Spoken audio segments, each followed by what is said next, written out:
Este año se cumplen 195 años de la proclamación de la independencia del Perú. Y con este motivo, en TV Perú, hemos preparado este programa para presentarles dos documentales que tienen que ver con hechos previos al proceso emancipador.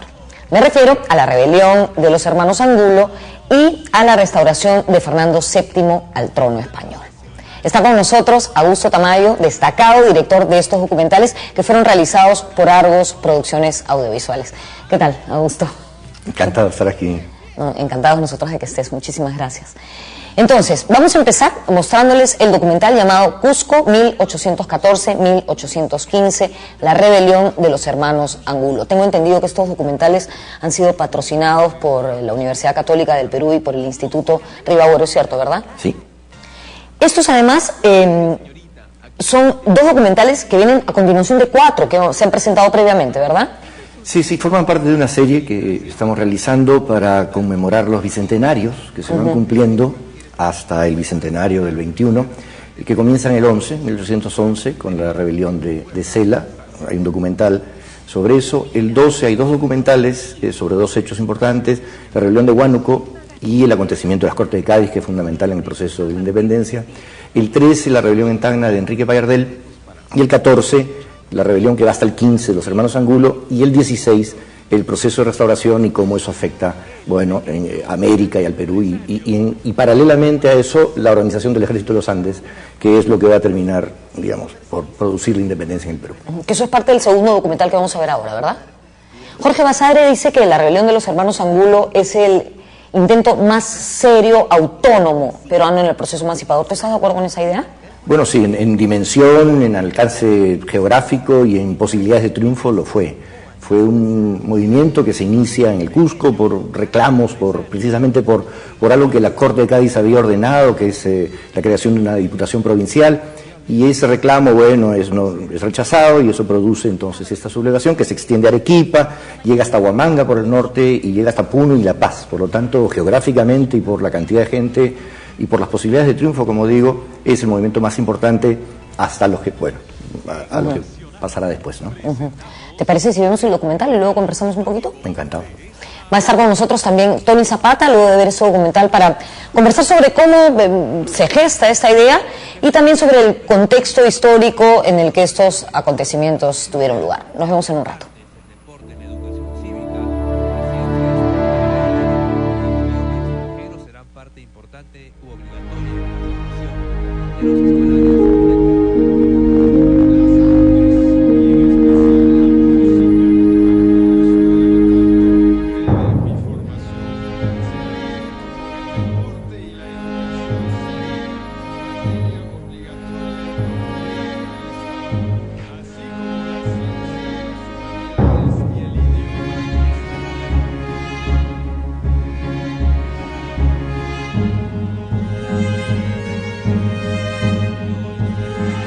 El regente de la Audiencia del Cusco, Manuel Pardo, al redactar en 1815 la memoria histórica sobre las turbulencias del año de 1814, que culminan en el gran levantamiento de los hermanos Angulo, señala como las causas del movimiento que ocurrió en las provincias del Cusco y Arequipa la imitación de lo que ocurría en Buenos Aires, las ideas liberales que venían de España con motivo de la Constitución de Cádiz, el celo por los empleos ocupados casi siempre por españoles, la aspiración de tener un ayuntamiento elegido de acuerdo a sus deseos y el conocimiento de la situación crítica en que se encontraba el ejército realista del Alto Perú ese mismo año.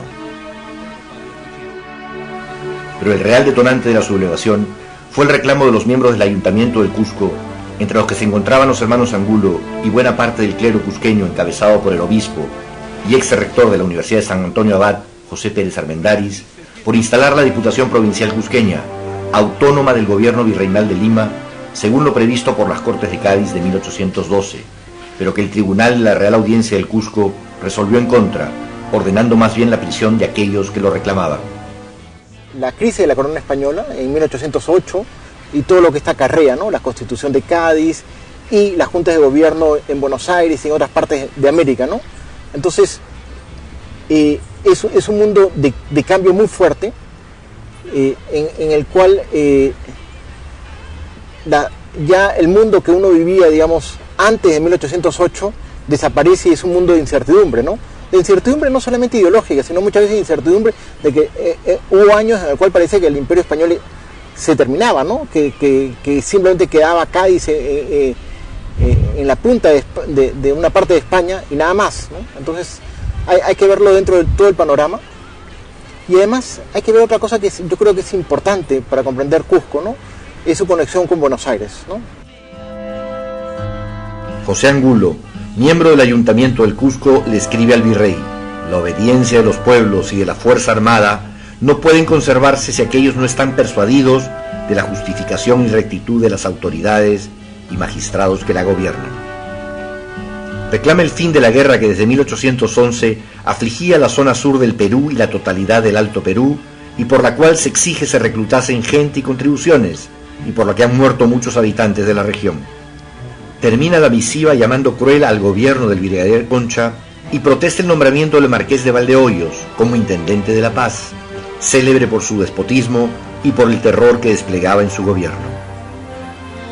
En 1813, el doctor Rafael Ramírez de Arellano, que había sido impedido de ser elegido diputado para las Cortes y que fuera arrestado por orden de Mateo Pumacahua, presidente interino de la Audiencia, es liberado por los hermanos Angulo, que comandan una fuerza que asalta la prisión.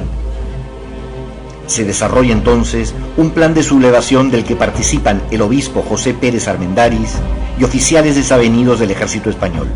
La sublevación, por denuncia de un miembro de la conspiración llamado Zubizarreta, es develada en octubre de ese mismo año.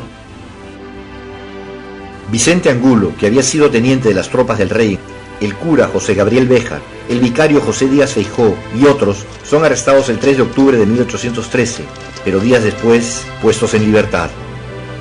El 5 de noviembre de 1813, un segundo intento de sublevación es nuevamente develado, en el que fallecen 3 personas. José Angulo, José Gabriel Béjar y Manuel Hurtado de Mendoza son tomados prisioneros y Mariano Angulo, hermano del anterior, se ve obligado a escapar. Pero lejos de extinguirse el espíritu revolucionario, se preparan en el Cusco nuevos planes para consumar una final sublevación. Los patriotas se reúnen en juntas nocturnas, cambiando de lugar para no despertar sospechas. Se utilizan las casas de Agustín Chacón y de Serra, la del presbítero Ildefonso Escolástico Muñecas y la quinta de la Zarzuela. Se imprimen pasquines bajo la conducción de Francisco Carrascón y José Díaz Feijó, mientras que José Angulo, el cura Béjar y el tucumano Manuel Hurtado de Mendoza y Carvajal conquistaban la adhesión de los miembros de la milicia de la ciudad. Vicente Angulo y su hermano Mariano trabajan con los subdelegados y con los curas bajo la dirección del cura de Soraya, José Jiménez Zaguaraura. En la noche del 2 de agosto de 1814, un grupo de prisioneros convencen a la tropa cuartelada de que los libere, y ya como insurgentes, comandados por José Angulo, toman la ciudad, reduciendo a los pocos soldados del piquete de dragones montados, comandados por Martín Gavino Concha. Estamos en la plaza del Cabildo del Cusco, donde el 3 de agosto de 1814, los hermanos Angulo, cuentan las fuentes, con aproximadamente 200 personas, se presentan en este escenario justamente para promover la creación de una junta de gobierno que debía estar en cierta forma liderada por los miembros del Cabildo Constitucional.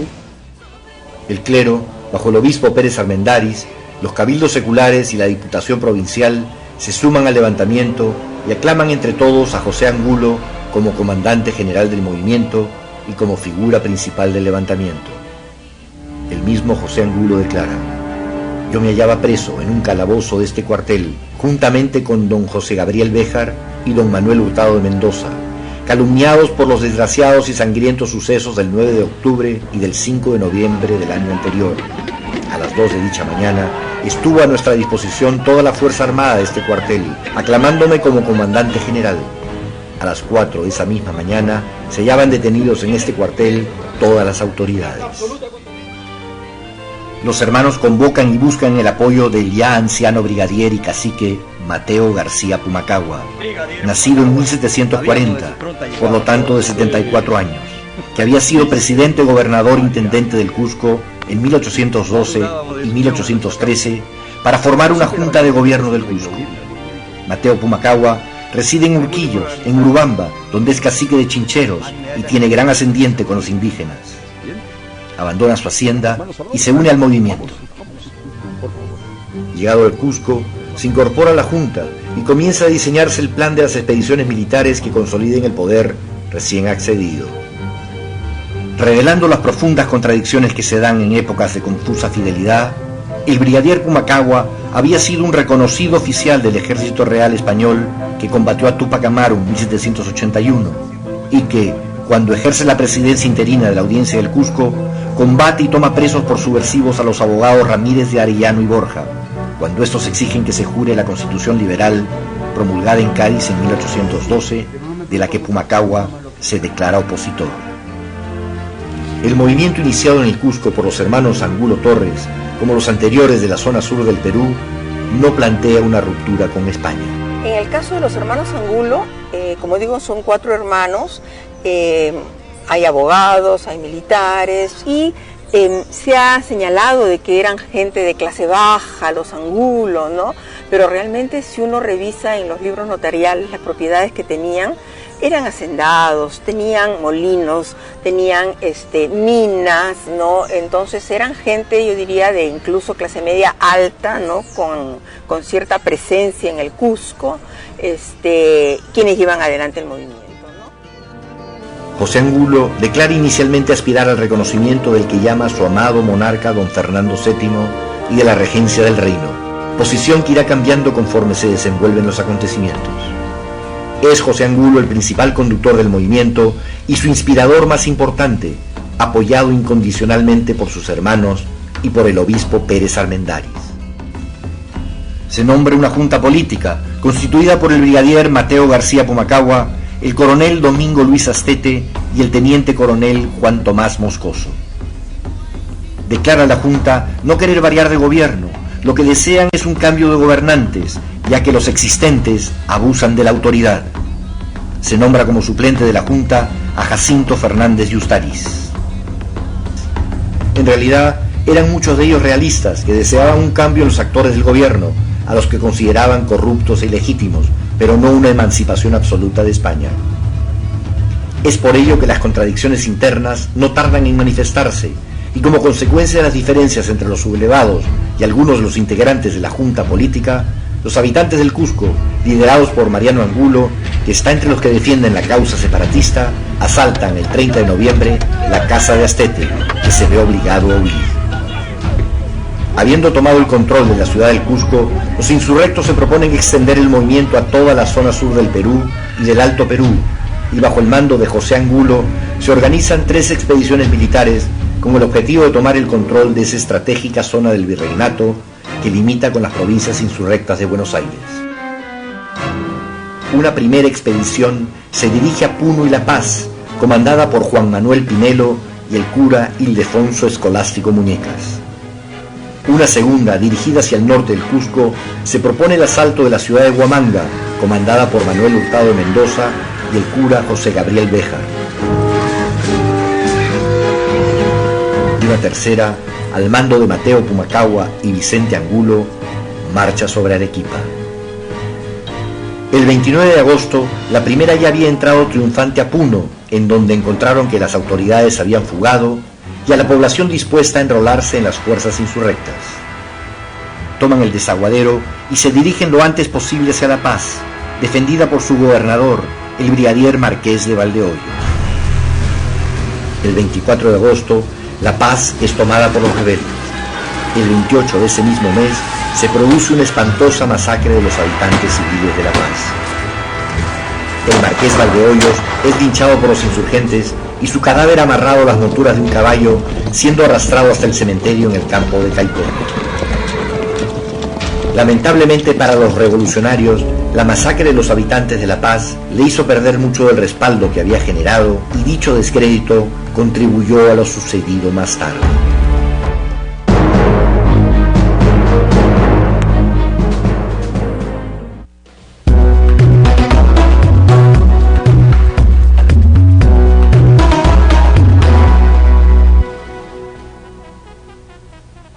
¿Tú qué harías con el internet móvil más rápido del Perú y Waze ilimitado? ¿Aló? ¿Aló? Aló.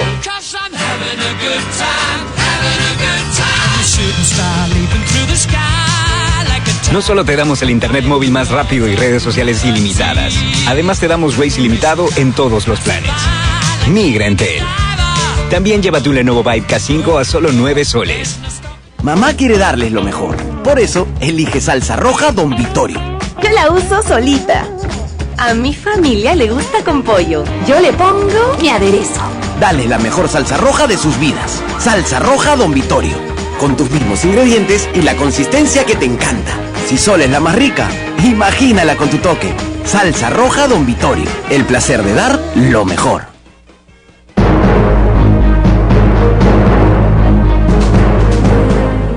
Apenas producía la insurrección en el Cusco, el virrey Abascal, en Lima, percibe la dimensión y la importancia del alzamiento y comprende lo esencial que resulta evitar que Arequipa caiga en manos de los sublevados.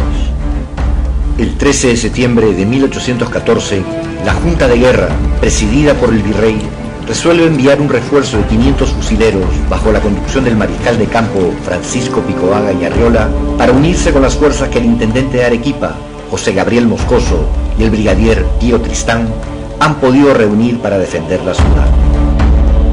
Al mismo tiempo, el 16 de septiembre sale de Santiago de Cotagaita, en la actual Bolivia, una fuerza española de 1.200 hombres comandada por el mariscal de campo Juan Ramírez Orozco. Es entonces que Angulo le envía a Abascal la siguiente comunicación: ponga término a la guerra por una tregua o armisticio. Entre tanto, las Cortes Soberanas sancionan la paz y declaren que las provincias del Río de la Plata no son parte de la monarquía española o que estipulen con ellas pactos que fueran convenientes. Abascal ofrece en cambio el indulto a los que depongan la sublevación. Los sublevados lo rechazan, guiados ahora por el objetivo de conformar una monarquía independiente de España que encabece José Angulo. El 27 de septiembre, durante la procesión de la Virgen de la Merced, es sacada una bandera azul y blanca, descrita por el cura Carrascón como provista de una letra A, emblemática del apellido Angulo, entre 2 soles de oro.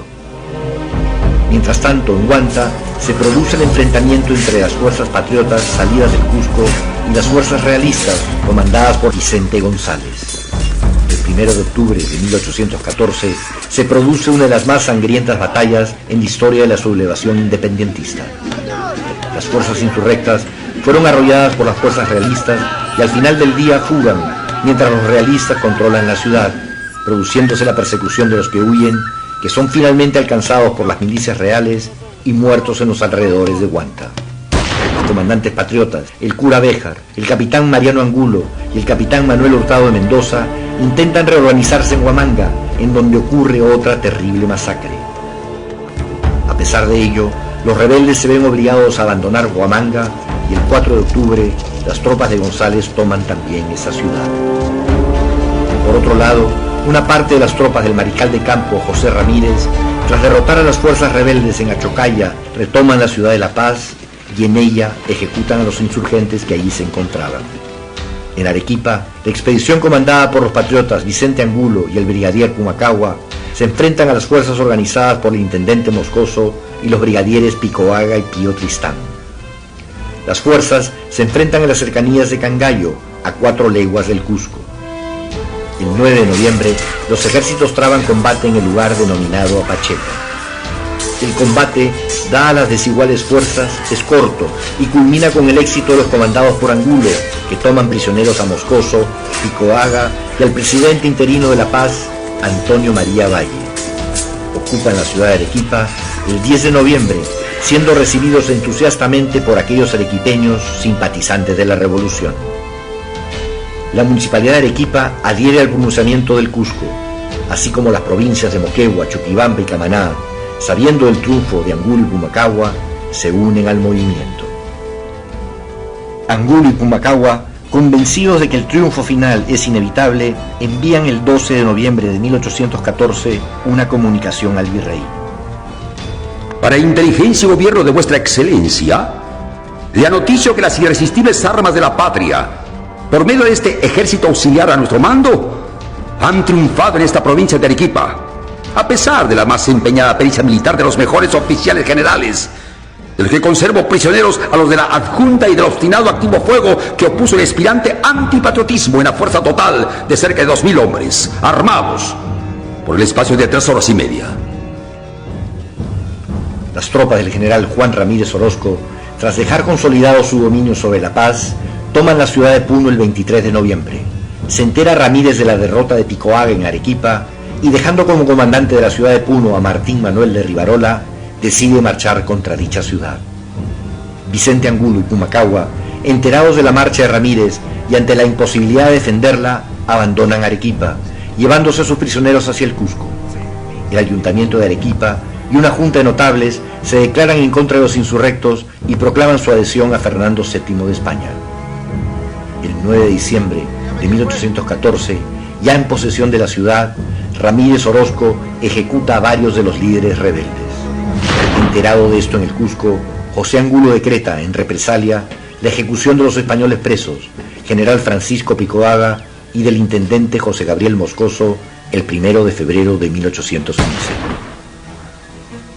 El 27 de febrero de ese año, las fuerzas realistas de Vicente González y las reorganizadas por el cura Béjar se vuelven a encontrar en las cercanías de Andahuaylas, en las alturas de la hacienda de Matará. Los insurrectos son derrotados nuevamente, teniendo que refugiarse en Andahuaylas, desde donde organizan partidas que hostilizan incesantemente a Huamanga, movilizando a los alcaldes y los curas de los pueblos a los indios de las zonas cercanas. Sin embargo, uno de los sublevados, José Mariano Romano, se entrega a cambio de ser indultado tras haber dado muerte a Manuel Hurtado de Mendoza. José Gabriel Béjar logra huir y se dirige al Cusco, mientras que Mariano Angulo es tomado prisionero y ejecutado en la villa de Andahuaylas. Es el primero de los hermanos en caer. Ramírez Orozco, posesionado de Arequipa, nombra al brigadier Pío Tristán en el gobierno político de la provincia y, enardecido por las ejecuciones de Moscoso y Picoaga, emprende marcha con 1200 infantes y 50 dragones sobre el Cusco, atravesando las alturas de los Andes. Las fuerzas rebeldes están acantonadas en Ayaviri, en la actual región de Puno. Al ejército patriota se ha unido el poeta arequipeño Mariano Melgar como auditor de guerra, y es a él a quien se le atribuye un documento enviado por Angulo a Ramírez, combinándolo a un entendimiento. Ramírez rechaza el ofrecimiento y prosigue al encuentro de las fuerzas rebeldes. Se producen escaramuzas a lo largo de la marcha por las bandas del río Ayaviri hasta llegar a Humachiri. Finalmente, el 11 de marzo, están frente a frente, en las riberas del río Yagui, el ejército realista y el insurrecto, este último comandado por Mateo Pumacahua y Vicente Angulo. La ribera del norte era ocupada por los cusqueños y la del sur por los realistas. El número de las fuerzas favorecía largamente al ejército rebelde, pero un golpe de audacia de Ramírez inclinó la batalla a su favor. Atravesó el río y atacó directamente el centro del ejército rebelde que había desperdigado sus fuerzas por las zonas laterales. Más de 1000 patriotas murieron en el campo de batalla y 150 fueron tomados prisioneros, entre ellos el auditor de guerra Mariano Melgar. El 12 de marzo, Mariano Melgar fue ejecutado en la plaza de Humachiri. Considerado uno de los más importantes poetas del romanticismo en el Perú, Melgar encarna al individuo que se entrega con fervor al cultivo de las letras y se inmola en la lucha por un ideal colectivo superior. El brigadier Pumacahua intenta huir, pero es tomado prisionero. 17 de marzo de 1815 le preguntan, le dicen, ¿por qué usted ha organizado esta revolución? Y Pumacahua contesta, yo no he organizado esta revolución. Entonces, ¿quiénes han organizado? Los Angulo. Los Angulo a mí me han hecho creer que nuestro rey Fernando VII había muerto en el cautiverio que lo tenían los franceses en España. Entonces yo he intervenido en defensa de nuestro rey Fernando VII. El 18 del mismo mes es fusilado, siendo su cabeza enviada al Cusco. El 20 de marzo se consigna la realización de una fiesta en una quinta del Cusco en que participan José Angulo, Chacón y Becerra y Gabriel Béjar, ignorantes aún de lo sucedido con Pumacahua y Melgar. al tanto de una reacción de los leales a la corona en el mismo Cusco, abandonan la ciudad ese mismo día. Fue la última vez que los rebeldes se reúnen antes de ser tomados prisioneros el día 7 de febrero en Surite. Los regidores y autoridades realistas retoman el control de la ciudad imperial y el 23 de febrero los hermanos José y Vicente Angulo son llevados como prisioneros al Cusco. El 25 de ese mes entra el general Ramírez triunfante a la ciudad. Tras un juicio sumario, el 28 de febrero, los conductores de la más importante rebelión contra la corona española hasta ese momento son ejecutados en la plaza del Cusco. El movimiento separatista había durado 7 meses y 17 días.